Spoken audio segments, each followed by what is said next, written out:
Berita satu sore dengan informasi banjir setinggi 1 hingga 2 meter melanda 5 kecamatan di Kabupaten Kutai Barat, Kalimantan Timur. Banjir tersebut sudah berlangsung selama sepekan terakhir yang mengakibatkan puluhan warga terserang penyakit.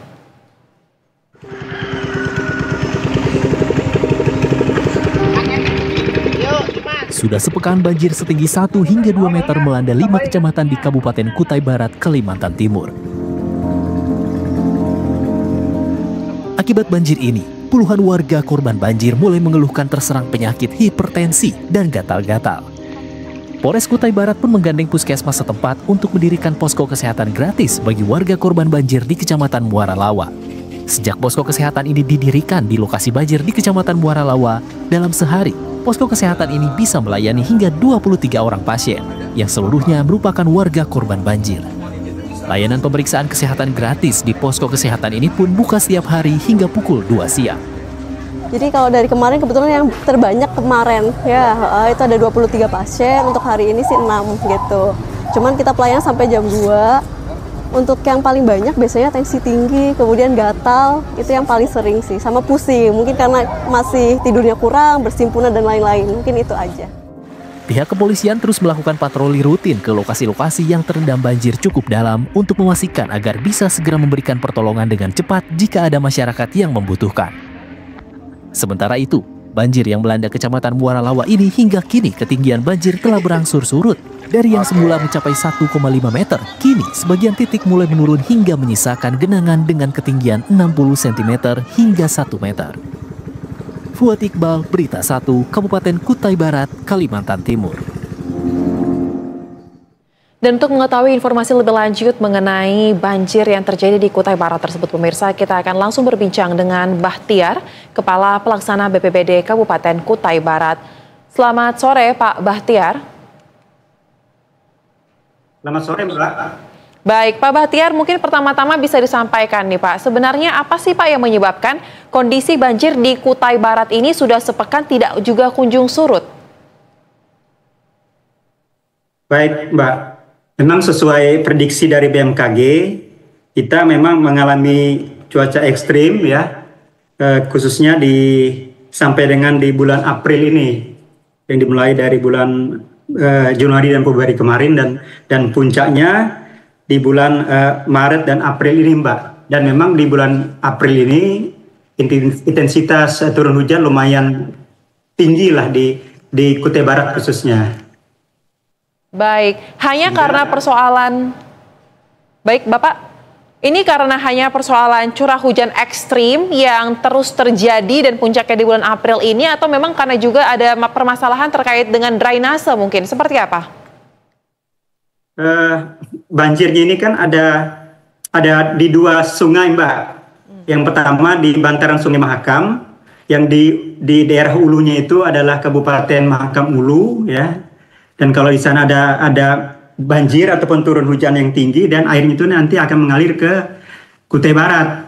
Dan satu sungai lagi itu adalah namanya Sungai Kedang Pau. Di situ ada dua kecamatan yang berada di bantaran itu, yaitu Kecamatan Damai dan Kecamatan Muara Lawa. Dan di ujungnya sebelah bawah itu dia bertemu dengan Sungai Mahakam. Ketika di dua penghujung sungai ini, baik Sungai Mahakam maupun di Sungai Kedang Pau, turun hujan yang lumayan sedang ataupun tinggi, maka dia tentu akan turun nanti ke Kutai Barat. Ya, seperti itu, Mbak. Baik, lantas Pak, dengan puncak titik tertingginya cuaca ekstrim ini terjadi di bulan April. Bagaimana kondisi banjir terkini? Apakah meluas dan bisa disebutkan mungkin berapa wilayah yang terdampak dari sisi kecamatan dan warga? Seperti apa datanya? Baik, memang yang tercatat dan informasi yang kita terima juga berdasarkan pantauan kami di posko kesiapsiagaan ataupun kewaspadaan kami. Itu ada 7 kecamatan, Mbak, yang terdampak. Ini mulai Kecamatan Longiram, kemudian Manur Bulan, Muara Pau, Penyinggahan, kemudian di bantaran Sungai Mahakam, di bantaran Sungai Kedang Pau itu ada namanya Kecamatan Damai dan Kecamatan Muara Lawa, ada 7 kecamatan.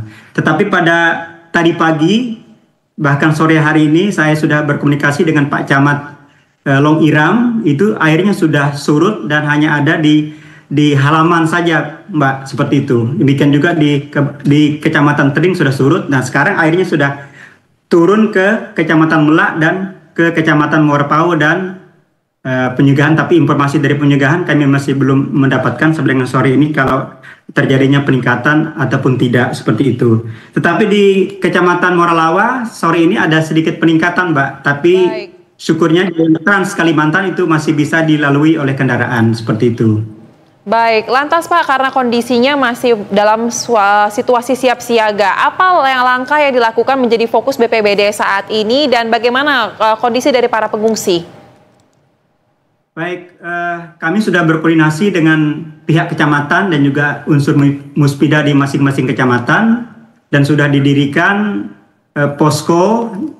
Yang pertama di Kecamatan Moralawa, dan baik posko untuk koordinasi dan juga tempat berjaga-jaga atau bersiap-siap dari unsur muspida kecamatan, dan juga didirikan posko kesehatan di Kecamatan Moralawa. Kemudian di Melak juga sudah kita siagakan untuk pendirian tenda, tapi sampai dengan sore hari ini masih informasi kami terima dari Dan Ramil Melak itu masih belum dibutuhkan untuk didirikan tenda. Tetapi sudah dilakukan layanan kesehatan oleh teman-teman Puskesmas Melak yang dilakukan secara menggunakan perahu. Di Kecamatan Muarapau juga sudah dilakukan pendirian posko yang dikoordinir oleh Pak. Nah, seperti itu ini, Mbak, kesiapsiagaan kita. Dan bantuan sudah ada dari BPBD Provinsi, dari Samarinda, dan tadi siang sudah kita distribusikan ke Moralawa dan juga ke Kecamatan Muarapau. Seperti itu, Mbak. Baik, berarti untuk saat ini mayoritas warga memilih masih bertahan di rumahnya ya Pak, walaupun kondisi banjir tetap ada, karena kan tadi dari apa yang Bapak sampaikan sepertinya untuk di posko-posko pengungsian masih banyak kebutuhan yang masih harus diisi lagi. Baik, kalau warga masih bertahan di rumah mereka masing-masing karena sebenarnya banjir kalau di Kutai Barat itu sudah biasa, Mbak, karena minimal 1 tahun sekali akan mengalami banjir, biasanya di akhir tahun. Tetapi 2 tahun ini, tahun kemarin itu karena dampak kiriman banjir dari Mahulu, kita mengalami banjir juga di bulan Mei, dan tahun ini kita mengalami banjir di bulan April. Masyarakat sudah siaga biasanya, karena kita juga selain membuat edaran dari Pak Bupati, juga membuat menyampaikan informasi itu ya ke pihak teman-teman di kecamatan, Pak Camat, kemudian petinggi ataupun kepala desa untuk siaga ya dalam rangka mengantisipasi kalau nanti airnya naik. Biasanya mereka membuat rumah panggung, Mbak, lantainya dinaikkan seperti itu di dalam rumah. Ya. Baik, meskipun ini merupakan banjir tahunan, tetapi kita harapkan bahwa kondisi tidak semakin parah ya Pak, apalagi cuaca ekstrim masih berlangsung di bulan April ini. Terima kasih kepada Bapak Bahtiar, Kepala Pelaksana BPBD Kabupaten Kutai Barat, telah berbagi informasi bersama kami. Salam sehat.